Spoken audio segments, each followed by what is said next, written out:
Alright, and look, however, some people do actually know the secret of...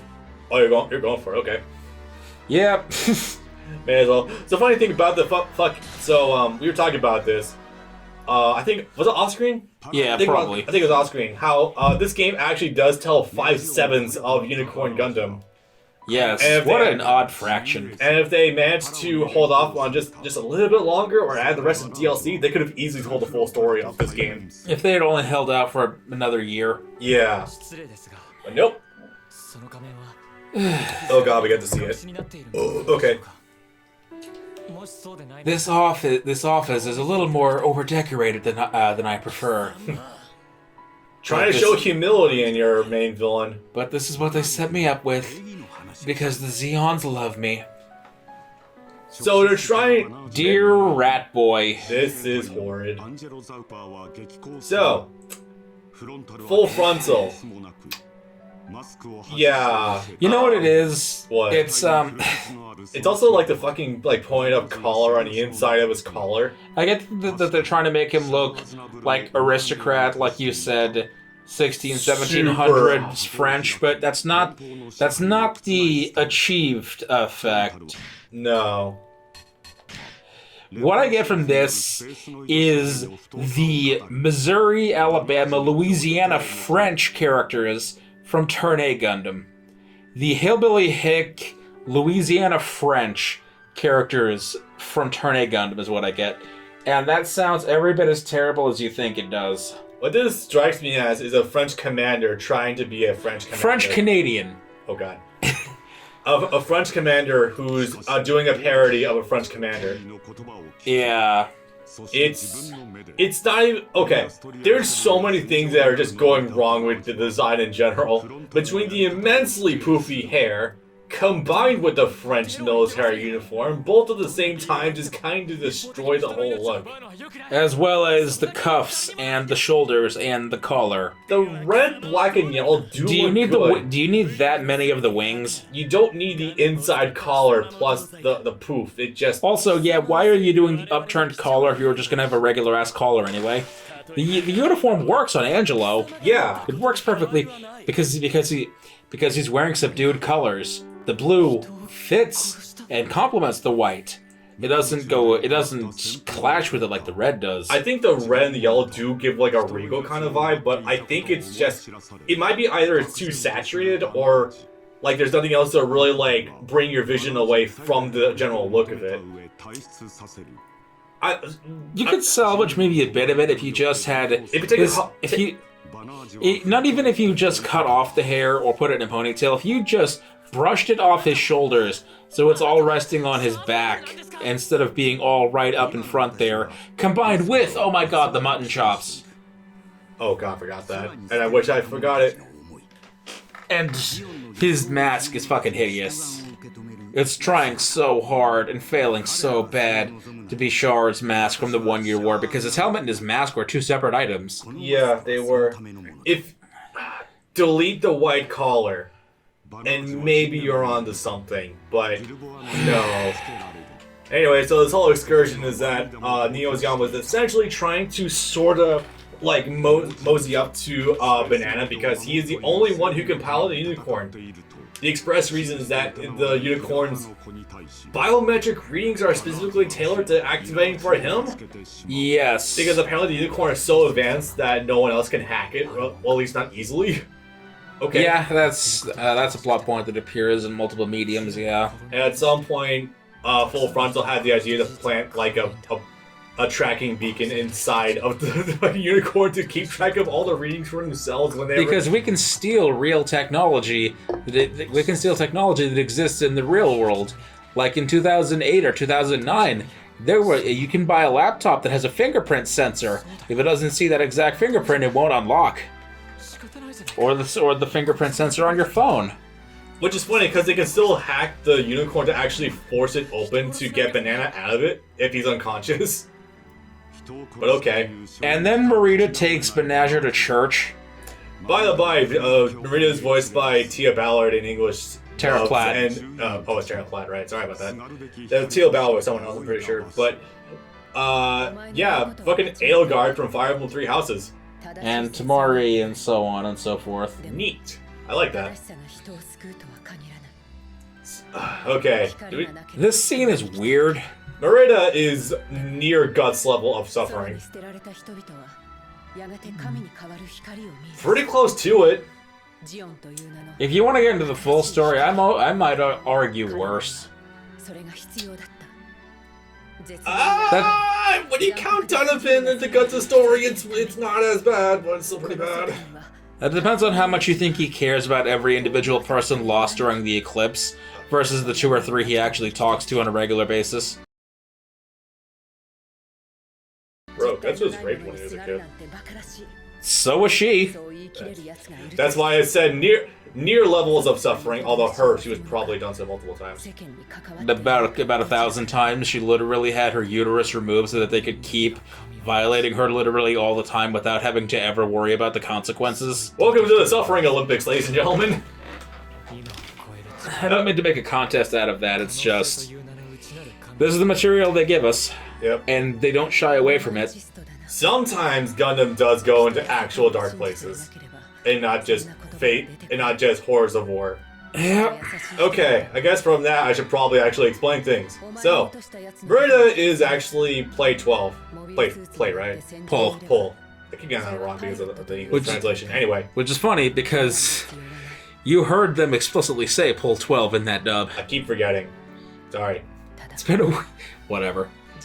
So, she's the 12th clone of Pull, the original, who is... LPO Pull. Who was a new type. There was a whole thing about her with Pull 2. In Double Zeta, I don't know the full context, because again, I have not watched. I watched this first so I can have context of Unicorn, because this game does not cover Double Zeta. LPO Pull is a human that was turned into a cyber new type. When they achieved her cyber new type status properly, Glemmy Toto cloned her 11 times. You only see Pull 2 proper as a full-out character. In the final battle on Axis, you find out about the other the other 10 clones, and they technically take part in the battle, but you never see them proper, and it's just assumed that they died. This, of course, goes for Pull 12 as well, and I think that's stupid because one survived. This goes for Pull 12 as well. You assume they die because they don't show up. You don't see their faces inside the mass-produced Cubelays. I think it was a mistake to make Marida Pull 12 because Pull 2 actually does survive the final battle. She's technically... she's inside the Nail Argamesh. She's technically with the good guys at the end of that fight, but we don't see her in the epilogue. We never hear about her ever again, so I guess she's off doing something happy, but I could very easily see that maybe when she separates from the group, she gets screwed up or gets into a screwed up situation on some colony or something that leads to everything that happened, as was what actually happened to Pull 12. Sold off into slavery or something because, they're a kid. Yeah. So my point is that it's a Pull 12 is a stupid idea and a wasted setup. Marida is a great character. I think the Pull 12 thing should have been Pull 2, because that's existing setup. Maybe. I don't know. Anyway, so from what I understand, Pull 12 survived the battle, whatever battle she was in. Found her way into it's a tavern, but it's more or less a fucking brothel. It's pretty much a sex slave in a loose manner of speaking. Exactly that. Explicitly that. Eventually has her ovaries... Uterus. Has her full uterus removed. So she's already on a biological, not in that sort of way, biological clock, but she literally only has a limited time to live, apparently, from what I've understood. Because of that, eventually finds a way to the care of Zinneman, who liberates her and takes her under his wing as a pilot, and here we are. And she, in very high levels of suffering character, and that it's actually kind of fucked how dark of a character that is for goddamn Unicorn. For modern Gundam. Yeah, modern Gundam, anything post 2000, I'll say. Yeah, it's pretty nuts.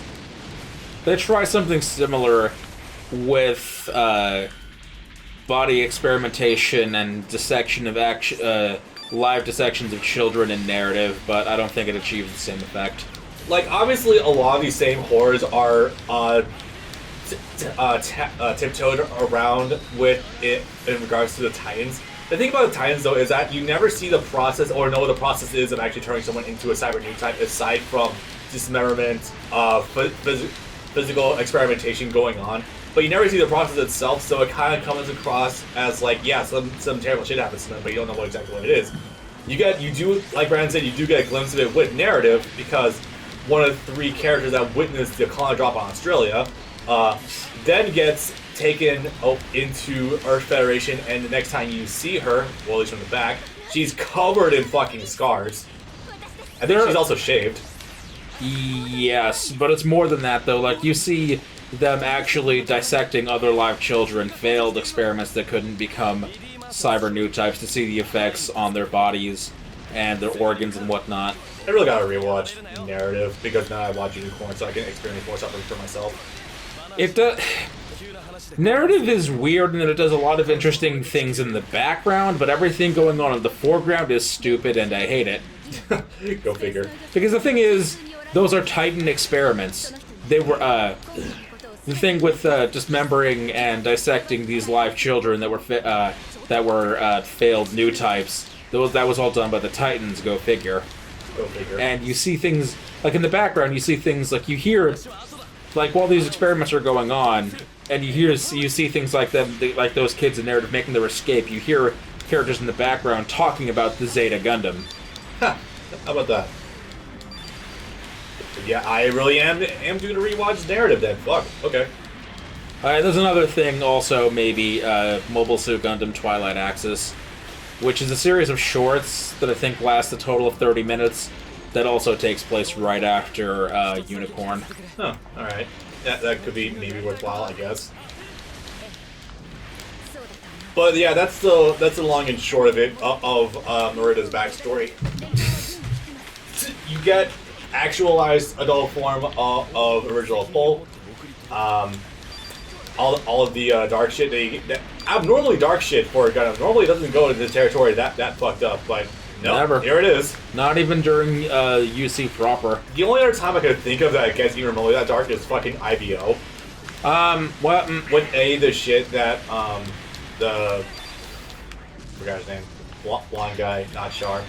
McGillis. Yeah, the shit McGillis goes through, and the experimentation to implant the Leia Vignana system into kids. The human debris in the brewers, maybe. Yeah. That's the only other time it gets really dark, as far as I know. I had something until you said IBO, and then I lost it. Any other? You said mainline UC before I said IBO. I know, and it'll come to me sooner or later, I'm sure. Yeah. I had something and I just lost it. Well, while you're thinking about that. So essentially what's happening right now is that Londa Bell is trying to free Banana from Neo Zeon. They're trying to free the Unicorn. Mostly freeing the Unicorn, although Richard Epcar's character is really cool and is trying to get Banana out of there as well. So that's really nice. Sometimes, just sometimes, a Federation does have some nice people on their side. That's a fucked up thing about Unicorn. Like, it really doesn't know like how it really wants to portray the Earth Federation. Like, on one hand, obviously, there's like the good dude, like fucking Bright Noah and Richard Epcar's character. But on the other hand, you get a lot of fuckheads, obviously, like Riddick. Hey, Riddy, where the fuck are you going? And I see you're moving on your own right now. The extreme sense of nationalism among everyone who will literally just label anyone on Neo Zeon's side as terrorisms, or terrorisms, more or less. So it really doesn't know like how to portray their identity, and it really just reeks of trying to retread older territory. Yeah, it's like obviously this is like supposed to be everything coming to a head, like with the fact that Zeon is, or just Space Force in general are going to be independent, like afterwards because of little losses blocks. But it just feels like it doesn't really know what it wants to do. It has no idea what it's going to do going forward, yeah. Especially since, go figure, none of that Laplace's box stuff ends up actually applying going forward. No, because the only other thing we've seen so far UC is already written, and you can't retcon that unless you plan on entirely rewriting those stories. There's more stories that can be written, obviously, but you need to actually do that. That's the thing. Oh, you're level 2 does before it. Nice. Yes. I guess to briefly talk about what we're actually playing as, the Full Armor Gundam, the Full Armor Unicorn Gundam, sorry, is actually a sort of ammunition-based mech, where if you use a special attack, I think you can like twice or 3 times, you lose that. It's really interesting because that essentially brings in the idea of like... You start with your combo extensions, the more of them you use, the more equipment you lose. Yep. Until your moveset becomes more and more basic. It's sort of like if you actually had to worry about like ammunition with your weaponry. It's really cool in that regard because it's not like everything's one and done after even like a few minutes you're fucked. You can use like your awakening and your level 2, I think, in order to completely restock yourself, which is really cool. Yes. So it's very much like playing Yu-Gi-Oh, I guess? I don't know, weird sort of way, if you just refresh your deck every once in a while. That's called just losing, I guess. Or winning. Anyway. Hand advantage. Yeah. But like the moves that the Full Armor Unicorn does get might be among the best moves in the game, honestly. Like, it's explicitly designed for that purpose because of the damage and the huge AoEs you can get. Explosions are the greatest effect that any attack in this game can have because not only do they absolutely chew through enemy health bars, but they're massive and they spread. Yep. You can also deploy shields. I'm not sure what the shields do. I think they eat up laser attacks from enemies. They deflect blasts. I think they also have like attacks unto themselves, but I'm not too sure about that. You also do have the really high damage minigun, which is really sick. And you can do this. It's crazy that it is. For a DLC mech, honestly, they put a pretty good amount of work into it. Like, I don't see a lot of like actual mainline Dynasty Warriors characters with this amount of depth to them. Not by a long shot. No. But then you could say Dynasty Warriors never had any depth. You'd be wrong, but you could say that. Depends on the characters you're looking at, but you know, from a broad stroke, yes. One Piece would have some of the most complicated Muso characters of all time. Absolutely. Caesar Clown. just one of the ones I know of offhand. Fucking hell. And now we wait. And now the game catches up to us. There she is again, trying to keep us from leaving. Go figure.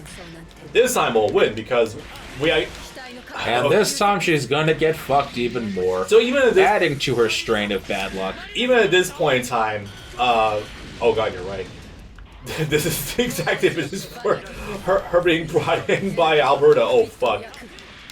Which again, not his fault. Everything is Martha's fault. Everything was Martha's fault. As much as I would absolutely railroad that gilf of a woman, yeah, rough.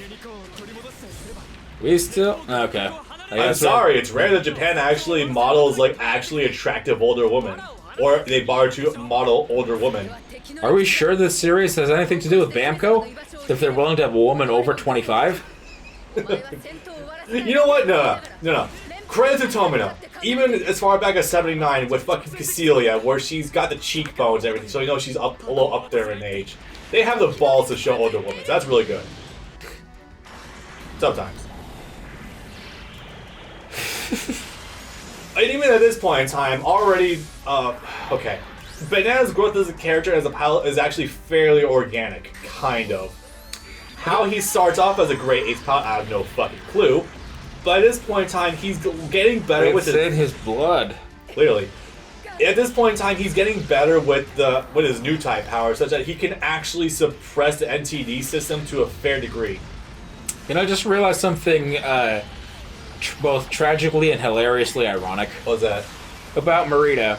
How she started off as Pol 12, as technically a member of Neo Zeon, piloting the Cubile, and one of the other Pol clones would end up piloting the Queen Mantha. Here she is, 10 years later, piloting the Kshatriya in Neo Zeon. Yeah.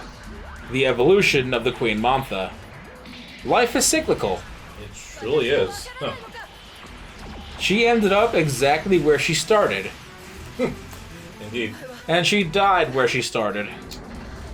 That is sad. So, yeah, essentially the NTD system, the new type destruction system, I think it's what they're called. New type destroy system. Yes. Explicitly. That's why this form is called destroy mode in this game. So, it's essentially able to also capture fin files for itself. And it really makes you second guess, like, okay, so you mean to tell me you had not one high-tech, like, super experimental thing going into the Unicorn, but two? Because we already, obviously, use the key to Laplace's box for that, obviously, but it's also specifically meant to kill Newtypes. Which is it? What was the starting idea for the Unicorn? And how many Newtypes did you realistically think that you were going to come across when, at that point, we'd only known a handful of them tops? And why would you only remove the limiter? Okay, the NTD system removes the... And how would you know to make the distinction between Newtype and Cyber Newtype? And why would you know what a Cyber Newtype is if it was being developed in the early to mid-80s? Yup. Oh, the mouth moving. The real fucked up... Okay. Why would you also only want to remove the limiters of the Unicorn Gundam if you're against another new type? Is there no chance that you'd find another ace pilot who is strong enough and to possibly pose a threat if they're not a new type? Are you fucking kidding me? Yeah, that's horseshit. Yeah, that's a little bit horseshit, guys. Come on, please. Among many reasons why new types are kind of power creeping the system super hard, as well as the Unicorn itself. Power creep really because of the name of the game, you know, with modern UC. Yep, that's the problem. Especially with, hell, even like Char's counterattack to a kind of minor degree.